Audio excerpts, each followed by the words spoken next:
ఎఫెసీయులకు రాసిన పత్రికలోని ఒక లేఖన భాగం మనము పఠించినప్పుడు మనను ఉన్నతమైనటువంటి స్థితికి ఈ పత్రిక తీసుకొని వెళ్తుంది. ఆధ్యాత్మికంగా క్రీస్తులో మనకు కలిగినటువంటి అమోఘమైన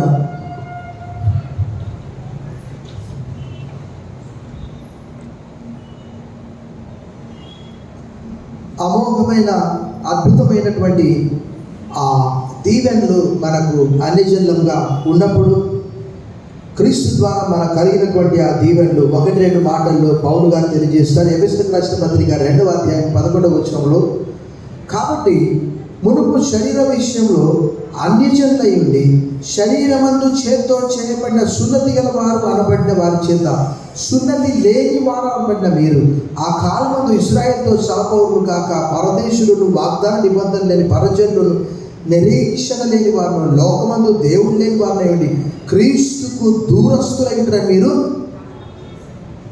నిజమే.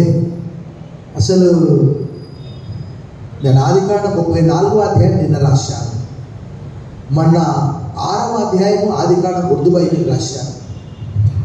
అక్కడ ఏమని రాయబడ్డా తెలుసా?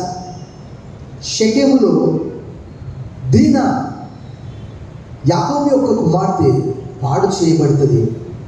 షిమ్యోను లేవీలు అంటారు, ఏమంటారంటే, అయ్యా సున్నతి లేనటువంటి మీకు మేము మా చెల్లెళ్ళు ఇవ్వమంట. అంటే సున్నతి అనేది అబ్రహాము ద్వారా వారి శరీరంలో దేవుని యొక్క నిత్య నిబంధన. అది ఆదికాండం 17వ అధ్యాయంలో రాయబడ్డది. ఆ సున్నతి ఎవరైతే చేసుకోరో వారు చంపివేయబడాలి, ఆ ఆజ్ఞను మీరినటువంటి వారు. అయితే ఇక్కడ మనం సున్నతి లేనటువంటి వాళ్ళము. కానీ గ్రంథంలో రాయబడ్డది ఏంటి? ఇప్పుడు 14వ వచనము, ఆయన మన సమాధానమై ఉండి మీకును మాకును ఉండిన ద్వేషమును అనగా విధిరూపకమైన ఆజ్ఞలు గల ధర్మశాస్త్రమును తన శరీరమందు కొట్టివేయట చేత మధ్య గోడను పడగొట్టి మన ఉభయులను ఆ శిలువ ద్వారా. నేను చెప్తూ ఉంటాను, మత్తయి సువార్త 27:51లో యేసుప్రభు వారు చనిపోయినప్పుడు ఆ దేవాలయంలో ఆ తెర ఏమైపోయింది? పైనుండి క్రిందికి చినిగిపోయింది. అది అన్ని జనులకు ప్రవేశం. ఈరోజు ఎంత గొప్ప ధన్యత అండి క్రీస్తులో. బైబిల్ గ్రంథంలో రాయబడ్డ మాటలు మనకు ఆశ్చర్యాన్ని అనిపిస్తుంది. ఏంటి అవి?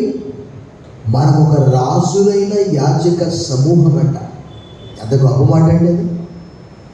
రాజులుగా చేసే ప్రక్రియ ఎవరు చేస్తారండి? మనీ ఇస్తే ఎవరైనా చేస్తారా? సో ఇక్కడ పౌలు గారు దేవుడితో మనం ఐక్యపరిచాడు. అదే ఈ నూతన నిబంధన. ఒక్కసారి మనం జ్ఞాపకం చేసుకోవాలి, క్రీస్తులో ఎన్ని దీవెనలు. ఎఫెసీ 1:3, మన ప్రభు అయిన యేసు క్రీస్తు యొక్క తండ్రి యొక్క దేవుడు స్తుతింపబడును గాక.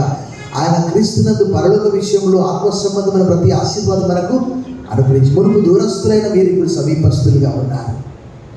ఇప్పుడు దేవుడు మనకు తండ్రిగా, అబ్బా తండ్రి అని రోమపత్రిక 8వ అధ్యాయంలో, మత్తయి సువార్త 6వ అధ్యాయంలో ఇలా ప్రార్థన చేయండి, అయ్యా మీరు పరలోకమందున్న మా తండ్రి. యోహాను సువార్త 1:12లో తండ్రి అందరు అంగీకరించిన వారికి అందరికీ, అనగా తన నామమునందు విశ్వాసం ఉంచిన వారికి దేవుని పిల్లలయ్యే.